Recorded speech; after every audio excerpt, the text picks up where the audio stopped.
What is going on, Swoopers? Welcome back to another Swoop Luke episode, off-season trade talk. Let's get into it. So we just did one of these videos the other day on Taylor Adams, and now we're doing another one because a little bit more, not really a bombshell, but it did come out of nowhere. So like a trade grenade, well, like that, a trade grenade, came out today. Schulz from Fremantle is like, make me a Magpie, I want to come to Collingwood, which kind of took me by surprise. For one, I don't really watch a lot of Fremantle games, so I don't know much about Lockie besides what people have been saying. I've done a little bit of research on him, compared him to a couple of our other players in the team and stuff like that. But anyone who says they want to be a Magpie, they're gonna be Magpie. They're gonna be in the black and white stripes, and we automatically love them. Having with Tom Mitchell, having with Billy Frampton, Bobby Hill, and Dan McStay. So a little bit about Lockie Schulz. Fremantle player, 25 years old, same height and same weight as Jamie Elliott.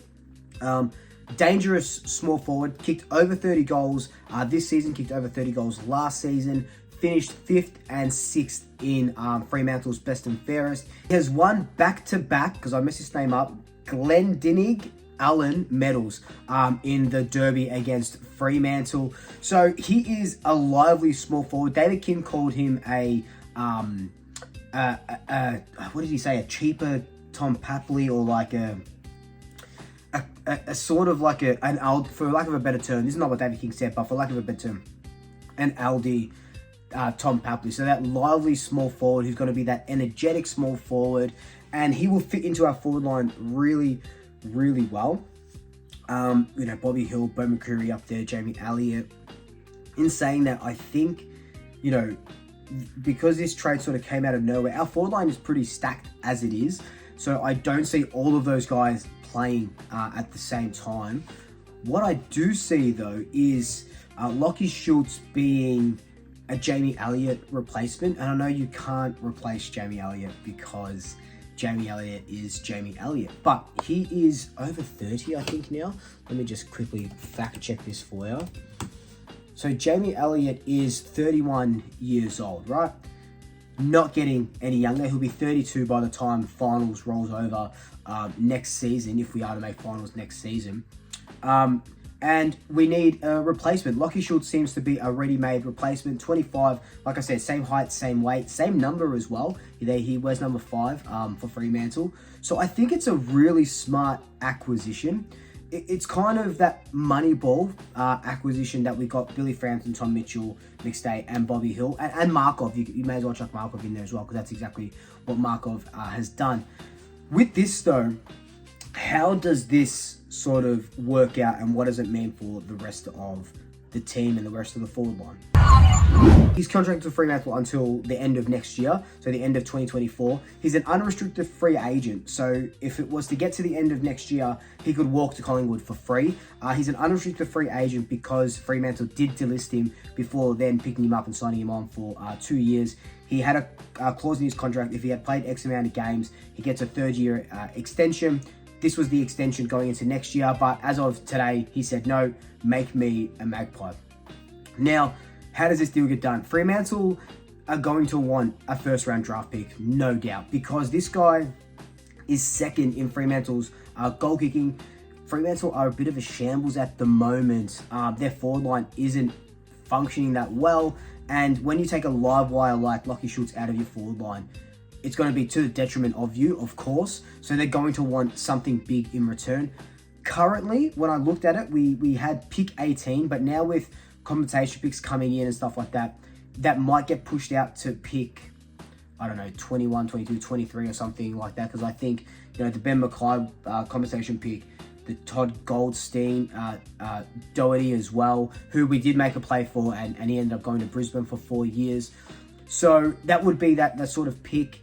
Do we sort of bundle it up, maybe give him, I don't know really where Collingwood sort of rate him, if it's a player plus Lockie Schulz, player plus a 2nd rounder for Lockie Schulz. I really don't know where they rate him. I don't even know where I rate him, if he is worth a 1st round pick. But now let's talk about what this would do for the team. So, lots of talk about Jack Ginnivan. and where he sort of stands in this team now. Now, Lachie Schulz, Jack Ginnivan, Bo McCreary, Bobby Hill, Jamie Elliott, McStay, Myercheck, all can't play in the same team. We know that, 100%. That's too many players to go into the forward line. I think Lachie Schulz is, if not a walk-up start to the football team, really close to pushing into the best 23. And he'll just work really well with Bobby Hill and Bo. Even though Bo's probably going to move a little bit more into the half forward, that Taylor Adams role if Taylor Adams sort of leaves. So I'm not too worried about Bo's place in the team.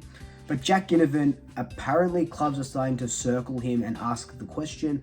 I heard on the grapevine that Hawthorn might be looking at him, but I'm not too sure. I'm not really privy to any of those sort of rumors. I am looking into it though, with a couple of people that I sort of talk to and see what sort of happens there. But clubs will ask the question of Jack Ginnivan.